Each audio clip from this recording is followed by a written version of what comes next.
Yo, welcome to another episode of Mystery Commander Theater 100. I'm Reptile or Freddy, and I'm joined by Raul or Synergistic. Hi, everybody. And this is a pickup game that actually Synergistic had Raul at the local game store, level 7. It's just with a couple of people we know from the community. And yeah, so we're not going to be showing the opening hands. We don't have the opening hands, and it's going to be a little different because the audio is pretty loud, so it's kind of hard to hear anything in the first place. Let's jump right into the commanders, though. So we have Raul playing his signature deck, Tymna Thrasios, just value attacking. Vu playing his signature deck, Kraum Tymna, which is actually kind of funny because they're two top decks. Then we have Kevin playing Tymna Dargo, and we have Jason playing Najeela. So yeah, let's just jump right into it. Hopefully you guys enjoy this video. Yeah, so I start us off. I play a turn 0 Gemstone Cavern. He's pitching Death Right Shaman. Jason's gonna play. We'll play his Boseiju, pass his turn to me. I play Tropical Island, followed by 2 Dorks. Pretty strong start for a Tymna Thrasios deck. Vu takes his draw, plays his Cropland, followed by a turn 1 Dark Ritual, which uses 1 to play for a Soul Ring, and then uses the next 2 to pay for the Voidwalker. Pass his turn to Kevin. Kevin will play a Spire Garden, followed by a turn 1 Mana Bolt. We'll float 3, use 2 of it to play a Talisman. We'll tap the Talisman and the 1 green to play a Cabal Ritual, and then we'll play a turn 1 Necropotence and draw 32 cards, and discard a boatload of cards. Yeah, this is insane, and I actually didn't know this before, but the replacement effect actually goes underneath Dothi outside of the Necropotence. That was something I learned while watching this, so Dr. Vuski or Vu has a lot of access to these cards. This is going to make for a pretty spicy game. Yeah, pretty notable cards. Kevin passes the turn to Jason, who misses a land drop, which is really unfortunate. Oh. I play a turn to Tymna. I will swing to combat in the hopes to draw land. I will swing at the player with Necropotence, so to lose access to it, I will trigger Tymna and draw a card. Still missing the land drop. Vu, has now access to, I think one of the discard cards is a Bola Citadel, which is an extremely strong card, especially turn 2. So we'll now start casting a bunch of cards from his deck. So, we saw Smothering Tide, LED, Source to Plowshare, targeting my Tymna, gets a land, plays a Dranet. He, I guess, got 2 lands on top, so he's unable to play more from the Bola Citadel, but still pretty strong turn. Kevin played a land, played a Soul Ring, Demonic Tutor, and then passed to Jason. Jason drew his card, and seems to be missing another land drop, which is pretty standard for like these kind of games in like cEDH tournaments. 3 players are going to be like going to town, and then somebody might get mana messed up. On my turn, I play a turn 3 Talion, which is a really strong turn, naming 2, and tapped out for it. Dr. Vuski went for a 6-sided value card, then went for a Lorien off top of the Bola Citadel, and then got silence effect by Kevin. In return, he, Dr. Vuski or Vu, swing 1 to Kevin, bring him to 3. Yep. Kevin, path to exile the Draenith. In response, Vu silence him, and then Kevin passes the turn to Jason, who missed yet another land drop, and then passes the turn to me. Man, poor Jason. Yeah, it happens, man. I now consider Vu the biggest turn in the board and swing 4 with the exhaust trigger. At Vu in end of turn Intuition into the winning pieces that he needs to win, so Brain Freeze, Underworld Breach, or Torkoal. Place a Mana Crypt, place a bunch of lands. He's using the fetch in such a way where he can cast cards off the top Bola Citadel.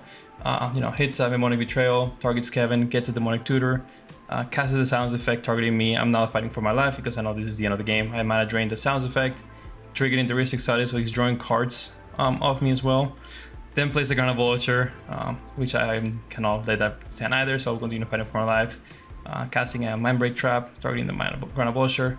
Vu then uses Force of Negation, countering the Mindbreak Trap. I then cast a Flusterstorm, targeting the Force of Negation, triggering Ristic, win the Counter War, counter Force of Negation. Mindbreak Trap on the stack, targeting Grana Vulture. Seems like that will get countered as well, so that's exiled. And then Dr. Vuski playing more spells, Final Fortune, still triggering Talion, which is doing a lot of work draining him. Triggered twice, so I draw 2 cards out of that exchange with the Tymna and the Final Fortune. So Dr. Vuski is really ahead and looking to win. He goes to his final turn, failing the Mana Crypt roll, and off top hits another Sounds Effect. So that's the third one that I'm having to fight through. is able to resolve it and activates it right away. Does not search for it. Pyroblast my talent, so he doesn't keep draining through it, and he's able to play Underworld Breach. And from this point, it's just formality, and more likely that's just going through the lines. There's a couple cards that cause in the game, that's why he's being a little careful on how he places out. But once the silence effect is on the stack, he's able to sacrifice, or the silence effect is able to resolve, will cast a Brain Freeze. I do have an Endurance in hand targeting him, but he has like a zillion cards in his graveyard. One of them being Intuition, which can then fetch him like a freeze counterspell, Force of Will, Deflecting Swat, or Packet Negation. So there's an Intuition line, gets Force of Will, countering my Endurance, and at that point we are F6, and he will proceed to win the game. Yeah, this is actually, that was one hell of a turn, or 2 turns with the Final Fortune. But yeah, let's just take a look at how he actually does it. Brain Freeze, and I believe just milling himself out, casting Thassa's Oracle, also having the option to mill everyone else, and just pass turn.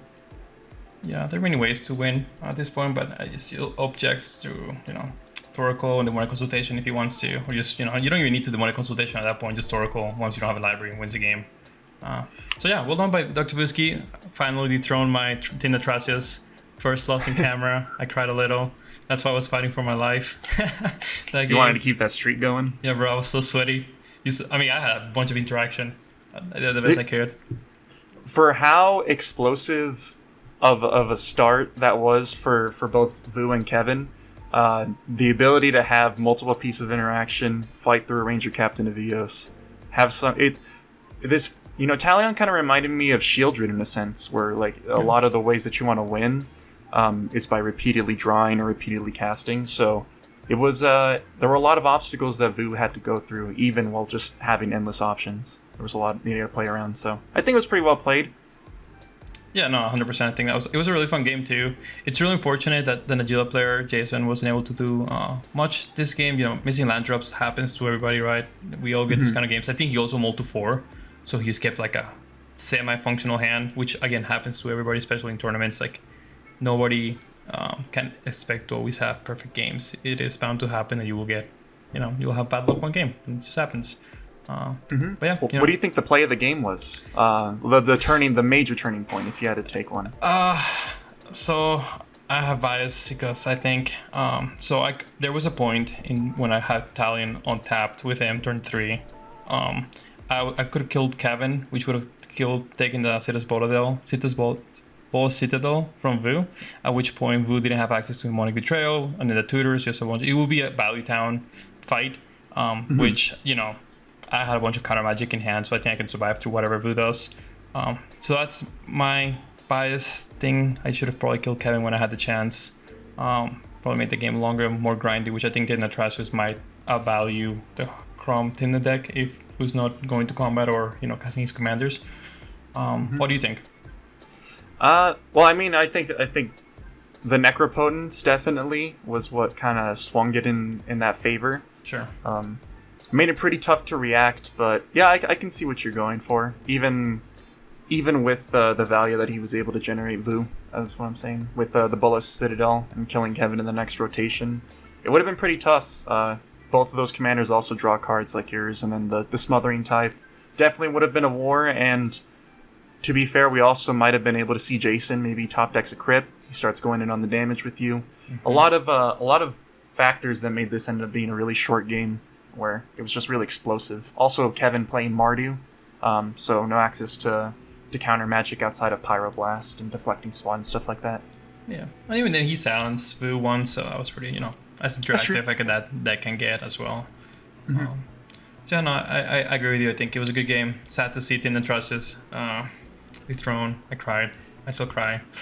But, even God's fleet. Just kidding. Well, thank you everybody for watching. As we said at the beginning of the game, we were actually playing out a local game store. We're still kind of in catch-up mode from our pro other gameplays. So we partnered up with our local game store, Level 7 Games. You can see the play mats when we were playing. Great store in Denver, Colorado. Highly recommend them. Friendly staff, friendly owner, friendly everything, friendly atmosphere. They're on their cEDH tournament every Saturday, and we're happy to participate and stream on them. Would you like to talk about the other partnership we work with? Yes, actually, we've partnered with not recent anymore, but we've been a partner for a bit with Chaos Tournaments. I've actually competed in one of them. I think I competed in the one where the cheating scandal went on. So, you know, I definitely. But even then, with the cheaters, I never got to face any of them. It was just, really well run, smooth. Everything, like the times and everything, were very set, and it didn't really drag on for too long. I definitely recommend it. Nate also pretty consistent with the Chaos tournaments as well. Yeah. As we've been doing in the past, if you catch any mistakes, we'll give you a shout out in one of our gameplays. Be kind about it. Don't be like, you guys suck at the game. We know. Yeah, Like, you don't need to just tell us about quality or something. The gameplay from here on out, maybe it'll get better. Maybe I'll remember triggers, but yeah. Yeah. Well, thanks everybody. Thanks for watching, and have a wonderful day. Stay basic. Thank you, basic.